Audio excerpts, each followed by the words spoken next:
Assalamualaikum warahmatullahi wabarakatuh. Salam sejahtera untuk kita semua. Om Swastiastu, Namo Buddhaya, salam kebajikan rahayu. Pemirsa yang berbahagia, kita berjumpa kembali dalam Serba-Serbi Tunisia bersama Gus Dubes. Sebuah bincang-bincang yang kita hadirkan selama bulan Ramadan ini. Bulan Ramadan ini KBRI Tunis ingin berbagi tentang informasi tentang Tunisia. Karena jujur saja sebelum saya datang ke sini dan saya mencari informasi tentang Tunisia, tidak banyak cerita-cerita kecuali tempat-tempat wisata. Misalnya Sidi Busaid yang paling sangat terkenal, Kartas misalnya, dan tidak banyak informasi tentang KBRI Tunis, tentang hubungan bilateral di antara kedua negara, tentang sejarah yang sangat luar biasa. Nah, pemirsa, di antara sejarah yang menjadikan Tunis itu begitu spesial dan istimewa adalah Kairawan. Nah, Kairawan ini ketika Bung Karno berkunjung ke Tunisia pada tahun 1960, kota yang pertama kali dikunjungi oleh Bung Karno adalah pada hari Jumat pada waktu itu adalah Kairawan. Kota Kairawan ini adalah kota kosmopolitan, kota peradaban yang dikenal oleh dunia, dan sejak kunjungan Bung Karno ini tokoh-tokoh Indonesia yang datang ke Tunisia ini, Kairawan ini menjadi salah satu destinasi tujuan untuk ini. Nah, kita akan bincang-bincang tentang Kairawan ini bersama salah seorang mahasiswa kita, mahasiswa pasca sarjana jurusan tafsir yang sekarang sedang menulis tesis, yaitu Ahya Jasuli. Assalamualaikum ya. Waalaikumsalam warahmatullahi wabarakatuh. Iya. Udah berapa tahun di Tunisia ya? Di Tunisia ya? Luar biasa. Lumayan guys. Berapa tahun ya? Sekitar 9 tahun guys. Oh lumayan ya. Senior kamu berarti. Jadi Ahya datang ke sini di Zaytunah. Zaytunah. Habis itu S2 di Kairawan.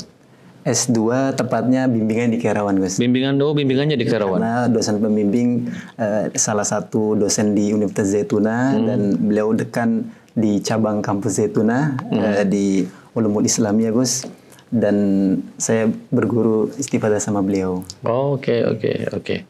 Nah, di Kairawan sendiri Ahya belajar apa bimbingannya itu tentang hafal Quran atau belajar tafsir? Iya, terima kasih sebelumnya Gus nih atas waktu dan kesempatannya sangat berharga nih di Serba-Serbi bersama Gus Dubes. Ini kebanggaan bagi saya pribadi. Menarik ya, saya datang ke Kairawan itu tahun 2019 tepatnya Gus, dan waktu itu belum ada orang Indonesia terutama S1. Dari situ saya berpikir kalau semuanya dikumpulkan di Tunisia atau di Tunis tepatnya di ibu kota itu nggak menampung. Akhirnya saya punya solusi, punya relasi juga yang sangat baik. Saya coba S1 kita pindahkan dari S1 tahun 1 pindah ke tahun 2-nya di kampus cabang Zaytunah Kairawan. Oh itu bisa ya? Bisa Gus. Dengan karena satu payung akhirnya dan satu dosen juga akhirnya bisa. Nah dari situ selain saya mengajak sahabat-sahabat PPI atau mahasiswa Indonesia yang ada di Tunisia untuk studi di sana dengan jurusan yang mereka mintai dan tekuni, saya juga di sana sambil ngapal Quran, Gus. Iya, saya di sana ngapal Quran di Jamaiyah Quraniyah di Darul Quran kurang lebih hampir setengah tahun, Gus. Oh, itu di Masjid Uqbah bin Nafi atau ada lembaga sendiri? Iya, tepatnya itu di Masjid Uqbah, ada pelataran, Gus. Nah, itu sebelah kanannya itu. Dan itu apa namanya tadi? Darul Quran. Betul. Ini untuk pemirsa di tanah air, kalau ingin menghafalkan Al-Quran, studi ulumul Quran, studi tafsir Al-Quran, Anda bisa ke Kairawan. Kairawan ini dulu menjadi salah satu pusat keilmuan Islam yang sangat mentereng dalam berbagai studi. Al-Quran, fikih, hadis, bahkan juga kedokteran, matematika juga, dulu kimia, fisika itu sangat terkenal. Nah, yang diajarkan apa ya di Darul Quran dari? Iya, di Darul Quran sendiri ini ilmu baru bagi saya pribadi, terutama orang-orang Indonesia, karena kita memakai metodenya imla'iyah, Gus. Imla'iyah itu apa yang diucapkan seorang hafid atau guru kita tulis, Gus. Dan tulisannya itu benar-benar satu buku kita kasih ala dhahrul qalb, langsung tulis. Dan ketika kita mau nyetor itu bukan mushafnya, tapi tulisan dari kita. Itu benar-benar asarnya itu kita dapatkan dari situ, Gus. Dan lebih penting lagi itu saya pernah melihat metode itu ya di Yaman gitu. Dan itu emang khas Qairawan atau khas metode Tunis itu yang seperti? Sepertinya metode Tunis secara umum, tapi Qairawan punya ciri khas sendiri. Selain mengajarkan riwayah Qolun An-Nafi Madani, itu bagi kita orang Indonesia yang pakai hafiz, Gus, itu awam banget. Ketika saya mempelajari itu riwayah Qolun An-Nafi Madani itu menantang bagi saya, Gus. Dari segi kalimatnya, terus juga dari ahruf dan lain-lain tajwidnya. Walhasil di situ apa yang saya tulis dan apa yang saya lafalkan dan saya hafalkan itu asarnya itu membekas terus. Iya, memang itu saya pas melihat metode seperti itu, metode yang baik sekali. Karena saya juga pernah mondok di Tahfidzul Quran di pesantren di Alamin. Metode itu memang metode selain menghafal Quran apalagi? Ulumul Quran belajar nggak ya? Iya. Jadi selain di Pondok Darul Quran kita ada beberapa talaki atau slogan ngaji gitu, Gus. Nah, di sana ada cabang juga dari Ta'lim Zaituni, Gus. Yaitu tepat dekat sama Jami Uqbah bin Nafi. Itu kita ngaji setiap hari Sabtu Minggu, karena waktu itu saya ngambil yang kosong Sabtu Minggu. Sama seperti halnya di Tunis, Gus, tentang akidah, fikih, terus juga umul Quran, terutama tajwid dan lain-lain gitu. Dan di situ benar-benar taklidinya itu dapat, Des. Tradisionalnya itu kita dapatkan. Dan lebih terasa lagi kita setiap menjelang maghrib atau pada maghrib itu masyayikh itu memberikan talaki di depan-depan jamaah. Iya, saya waktu buka puasa di kediaman Duta Besar Arab Saudi, saya bertemu dengan Imam Masjid Uqbah bin Nafi. Dan dia betul. Dan begitu terasa sangat dekat, walaupun itu perjumpaan pertama kali ya pada waktu itu. Dan memang karena dia sangat senang terhadap mahasiswa Indonesia, Ahya dan kawan-kawan di situ, katanya akhlaknya bagus. Punya minat untuk belajar yang sangat tinggi. Kalau tafsirnya belajar tafsir apa ya? Kalau tafsir kita tetap pakai Thahir bin Asyur. Tetap Thahir bin Asyur. Tarikh Tanwir ya. Luar biasa. Karena dosen saya ini kan dia takhosnya selain ke tafsir qiraatnya, Gus. Iya. Jadi kita juga diajarkan juga sama dosen pembimbing, wabil khusus teman-teman juga kalau ada waktu luang, beliau sangat terbuka. Iya, bahkan beliau itu selain mengajarkan ilmu alatnya, beliau juga hafidnya juga di Gus. Gitu.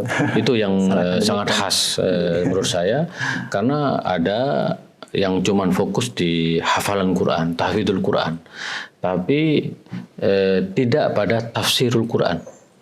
Bagaimana menafsirkan Al-Quran. Nah, di Qairawan ini kelebihannya itu pada tahfidzul Quran, menghafal Al-Quran, dan tafsirul Quran, yaitu menafsirkan Al-Quran itu sendiri.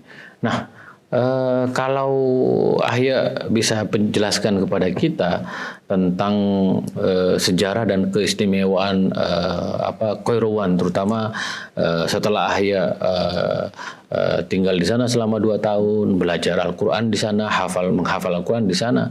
Bisa jelaskan kepada pemirsa tentang kenapa diberi nama Qairawan dan bagaimana sejarah emas dari Qairawan ini? Iya, baik. Ini spesial sekali ya. jarang-jarang kita bahas tentang luar Tunis atau belahan Tunisia. Ini cikal bakal Tunisia ini sebenarnya berawal dari Kairawan, Gus. Kairawan sendiri berawal dari bahasa Persia, Gus ya, yaitu yang dalam bahasa Arabnya itu yaitu tempat singgahan para tentara maupun tempat orang yang untuk berperang itu, Gus. Iya. Pasukan kuda. Pasukan kuda. Bukan pasukan banteng, Gus ya. Bukan pasukan kuda. Nah, Kairawan sendiri dibangun oleh sahabat Nabi Muhammad SAW, yaitu Uqbah bin Nafi. Beliau seorang panglima Islam besar atau seorang panglima Islam ya pada masa itu pada tahun 50 Hijriah. Jadi pemirsa, Masjid Kairawan nanti akan ada gambarnya ini. Masjid Kairawan itu diberi nama Masjid Uqbah bin Nafi. Betul. Tabarrukan pada sosok Uqbah bin Nafi, seorang panglima besar yang berhasil menguasai atau bahasanya menaklukkan dari Kairawan sendiri. Nah, selain menaklukkan tadi seorang sahabat Nabi Uqbah bin Nafi ini menaklukkan Maghrib Arabi, Gus. Di antaranya itu yang kita ketahui Tunisia, Aljazair, Maroko maupun Libya, bahkan di wilayah Eropa sendiri, Gus, seperti Cordoba dan lain. Memang sosok besar ya Uqbah bin Nafi ya. Dan ada juga istilah Tunisia ini Rabi'atul Thalatha. Pada Madinah, Makkah, wal Quds itu. Jadi artinya tadi bahasa Arab yang artinya bahwa setelah Mekah, Madinah dan Al-Quds, sebenarnya salah satu pusat dari peradaban Islam itu adalah Kairawan ini. Atau yang pusatnya adalah masjid atau Jami' Uqbah bin Nafi. Iya, dan Kairawan juga menjadi kota penting, Gus, dalam penyebaran Islam, karena Islam pertama kali di antara di kota Kairawan. Dan yang terbaru itu pada tahun 2009 yang lalu, kota Kairawan menjadi ibu kota budaya, Gus.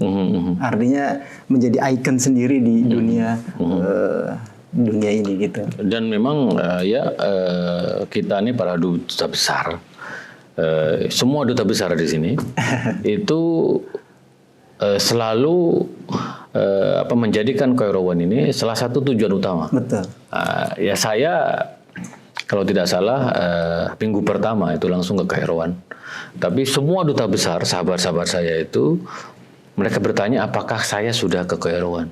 Saya bilang saya minggu pertama saya langsung ke Kairawan karena Bung Karno ketika berkunjung ke Tunisia pada hari Jumat, dan Bung Karno juga langsung sholat Jumat di Masjid Kairawan. Jadi memang ini menjadi salah satu tujuan. Nah, pemirsa nanti kalau datang ke Tunisia nanti ada napak tilas Bung Karno. Jadi nanti pasti kalau ke Tunisia nanti akan berkunjung ke Kairawan ini. Nah, akhirnya bisa ceritakan seperti apa itu kota Kairawan yang dulu menjadi salah satu pusat peradaban Islam itu. Iya, dulu itu sebelum ditaklukkan oleh suku barbar, Gus, itu Islam belum berjaya di situ, Gus.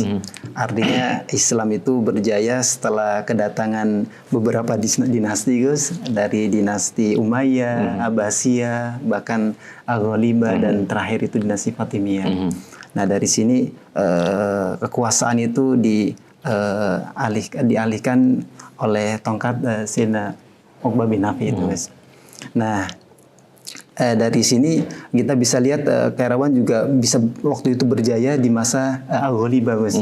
Makanya terkenal kalau teman-teman ke Kairawan itu Asimatul Aghalibah, Kairawan sekarang. Betul. Saya sedang punya buku yang ditulis oleh seorang pemikir Muhammad Talibi, namanya Daulatul Aghalibah. Saya sedang membaca itu ya, karena itu bagian dari sejarah. Dan itu memang ya salah satu kebesaran dari kebanggaan dari Tunisia, Daulatul Aghalibah. Itu kalau di Kairawan itu kelihatannya kenapa kok kelihatan klasik sekali gitu. Sejak Ahya datang ke sana memang seperti itu ya situasinya. Iya, betul.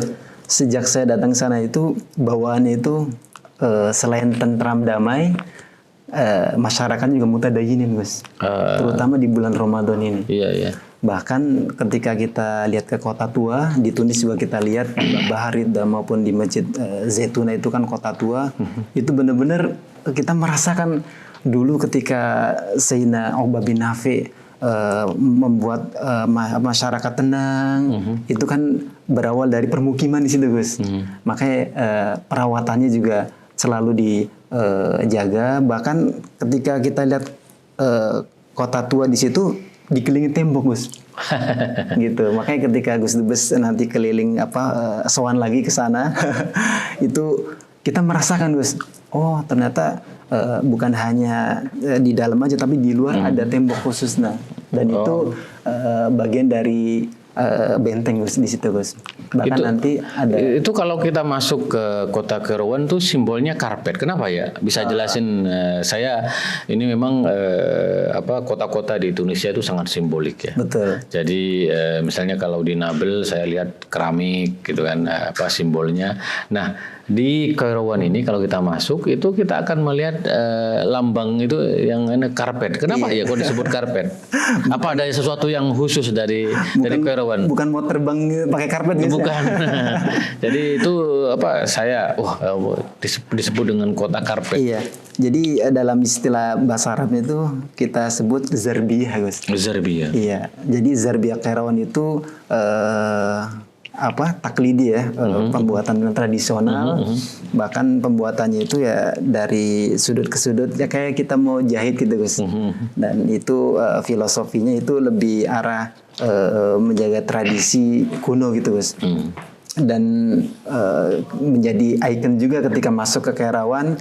Terbukti ketika di masjid secara umum keseluruhan Tunisia itu pasti pakai zarbiyah Kairawan. Oh, iya betul. Masuk di Zaituna juga termasuk kita lihat. Zaituna, dan nggak ganti-ganti. Iya betul, dan itu ciri khas ya, menjadi ciri khas ya. Iya, zarbiyah Kairawan itu banyak anwanya, bisa dipakai buat acara keluarga, acara umum, bahkan di masjid maupun buat sholat juga khusus ada zarbiyah itu.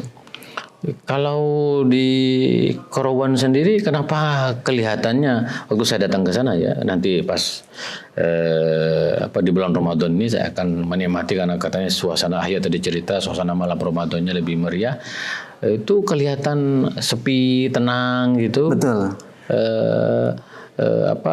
Kamu bisa cerita kenapa memang kalau kita ke Madinah atau ke Yerusalem atau di Masjid Al-Azhar orang-orang, tapi di Kairawan saya lihat itu lebih tenang suasana ya. Iya betul. Ya mungkin karena Afar dulu menaklukkan Islam itu Gus ya. Benar-benar ini dibangun atas kejayaan Islam Gus. Makanya ketenangan itu bagi kami yang mendatang itu merasakan banget. Bukan tenang secara zahir tapi juga mutmainnah ya fil qalb dalam ibadah. Nah, ketika Ramadan terutama selain masyarakat mutadayinin di dalamnya juga di masjid banyak semarak dalam kegiatan keagamaan. Nah, bisa sedikit cerita di Tunisia di Kairawan itu simbol buka puasa maupun simbol ketika sahur itu ada mercon meriam Gus. Itu bukti bahwa kejayaan dulu itu kan dibangun oleh tentara Islam, itu Uqbah bin Nafi. Dan itu nanti dirasakan ketika Gus Dubes misalnya ada kesempatan bermalam di sana maupun buka, itu pasti kodenya itu getar semua tuh. Sampai sekarang itu. Sampai sekarang. Itu dari sejak Uqbah bin Nafi ya. Mungkin insya Allah. Nah, dan ketika keagamaan juga di dalam masjid tuh semarak ketika menjelang misal asar, menjelang maghrib itu ada kajian. Dan lebih menarik lagi salat tarawih di sana ya ada 4-5 imam Gus bergantian. Jadi ya, bagi kami itu hal yang berbeda dan suasana yang baru. Iya. Dan memang tadi karena sejarah Islam, lalu kemudian banyak ulama di Kairawan yang sangat menonjol. Sekarang siapa ya masih ada? Sekarang Imam Besar Masjid Uqbah bin Nafi, Syekh Thayyib Al-Ghizi Gus. Saya jumpa itu ya. Terus yang masih muda ini dosen pembimbing saya Gus. Beliau selain aktivis dan juga akademisi, beliau juga hafidz Al-Quran dan mubalik, bahkan ngisi ceramah maupun imam dan sholat maupun lainnya di Masjid Uqbah bin Nafi Gus. Artinya itu ulama itu nggak putus Gus. Betul. Dan itu kama qala nih fi kitabil karim al-ulama warathul anbiya gitu. Betul. Dan sekarang mahasiswa kita di Zaituna ada berapa ya? Sejauh ini baru 15 orang Gus. Baru 15 orang. 15 orang. Dan ini lagi-lagi baru Gus tahun 2019 dan saya yakin dan hakul yakin KBRI bisa membangun lebih banyak lagi karena bukan hanya fokus di Tunis tapi juga fokus di luar Tunis Gus. Betul, itu salah satu alternatif. Gus bisa. Ya, saya secara pribadi mendorong juga banyak dari mahasiswa kita bisa belajar di Korowan ini karena suasananya nyaman, tenang. Tadi ada studi Al-Qur'annya. Dan rata-rata jurusan apa mahasiswa kita yang S1? Rata-rata jurusan dirasat Islamiyah Gus. Dirasat Islamiyah. Iya. Islamiyah, terus ada yang sebelumnya itu fikih wal qunun Gus. Oke. Fikih dan perundang-undangan. Nah itu cabang dari Zaituna ya. Iya, Oke. cabang Jadi belajar di Zaituna tetapi kampusnya berada di Kairouan. Nah kalau tidak salah Ahya juga sedang dan sudah memproses kerjasama dengan Darul Quran di Kairouan untuk beasiswa studi Al-Quran. Bisa diceritakan kepada kita semua? Iya, ini alhamdulillah ini bukan inisiasi dari saya pribadi tapi pengurus cabang istimewa Nahdlatul Ulama. Ini kebanggaan bagi saya pribadi dan warga Nahdien terutama, dan ini cikal bakal satu-satunya Asia kalau misalnya benar-benar tembus Gus yang bisa studi di situ Gus. Dan sebelumnya dari beberapa negara Eropa maupun negara ada sebelumnya Gus. Dan sekarang emang lagi banyaknya negara Afrika Gus. Oke. Artinya kalau misalnya Indonesia masuk, ini satu-satunya yang studi dari kawasan Asia Gus. Dan program ini masih proses Gus, dan itu kerjasama antara Darul Quran dengan PCNU. Iya, dan kami itu berani Gus. sebuah kehormatan dan saya akan merealisasikan program ini. Ya, mohon doanya, karena saya juga baru datang, masih 3 bulan di sini dan banyak hal yang saya kerjakan. Nah, insya Allah saya berjanji bahwa nanti insya Allah akan saya carikan jalan lah. Amin. Beberapa pesantren untuk bisa programnya hafal Quran dan tafsir Quran kalau tidak salah ya. Iya, hafal Quran, terus juga mengkaji kitab-kitab Turas dan bahasa Arab Gus. Dan kata mudirnya atau direkturnya itu nanti ketika dia udah hafid, beliau juga udah mutamakin dalam bahasa Arab, jangan putus kuliahnya. Lanjut S1 maupun S2 bahkan lebih tingkatnya. Oke. Itu yang Darul Quran ini semacam ekstrakurikuler ya? Darul Quran itu berapa tahun belajarnya? Ini Gus, lembaga. Lembaga ya? Lembaga, dia di bawah Robito Watonia dan ada cabangnya di Kairawan dan itu masuk di situ. Itu programnya itu 3 tahun Gus. 3 tahun itu lamanya 3 tahun. Cepat lebih baik. Dan hampir semua yang studi di situ atau ngafal Quran itu jadi Gus. Jadi selain dia ditantang di masyarakat orang Tunisia untuk menjadi imam khususnya di bulan Ramadan ini, betul. Dan dia juga dapat relasi ke beberapa negara gitu Gus. Dan citra kita mudah-mudahan kalau misalnya jadi nih Gus bisa membanggakan dan bisa membawa inilah santri itu. Nah, insya Allah saya akan carikan jalan. Amin. Tinggal sekarang kuotanya setiap tahun berapa? Karena itu penting, terutama bagi lulusan pesantren dari kalangan Nahdlatul Ulama, pesantren dari Tahfidzul Quran. Saya akan bantu supaya bisa belajar. Nah, terakhir Ahya, apa yang ingin Ahya sampaikan kepada pemirsa kita di tanah air tentang Kairouan, tentang kesempatan untuk belajar di Kairouan, tentang kesempatan untuk menghafal Al-Quran, memahami Al-Quran, dan menguasai bahasa Arab. Silakan. Baik, terima kasih Gus Dubes. Kairawan kota yang sangat indah, kota yang penuh hadharah Islamiyah, yaitu peradaban Islam, kota yang dimana masyarakat itu memberikan magnet ke dalamnya, khususnya di masa-masa sekarang ini di bulan Ramadan. Nah, di sini terbukti bahwa program tahfidz Al-Quran ini bisa memberikan kesempatan untuk warga Indonesia umumnya dan warga Nahdien khususnya untuk bisa studi mendalami Al-Quran di Jamiah Quraniyah. Dan juga di situ selain mempelajari atau mendalami Al-Quran, bisa meningkatkan akademisinya, yaitu formal di kampus Zaituna cabang Kairawan, dan juga ada beberapa talakiyat maupun lembaga-lembaga yang sifatnya itu ilmiah, maupun bisa meningkatkan turasnya atau kitab-kitab kuningnya gitu Gus. Dan lebih utama lagi Gus, di Kairawan itu ada sahabat Nabi SAW. Itu kita sebut Abu Zama Al-Balawi, atau kita sebut Sidi Sahbi. Itu tabarukan kita, bahkan akhirnya setiap hari tabarukan terus. Untuk ziarah ke sana ya. Ziarah untuk menenangkan hati kita, qalbi kita. Ala kulli hal ini saya bangga, saya bersyukur bisa menjadi warga Kairawan Gus pada waktu itu, dan berharap terus bisa berziarah dan bisa silaturahim ke sana lagi Gus. Ya, jadi pemirsa bahwa Tunisia ini adalah kota peradaban, kota dengan sejarah panjang, kota pengetahuan Islam.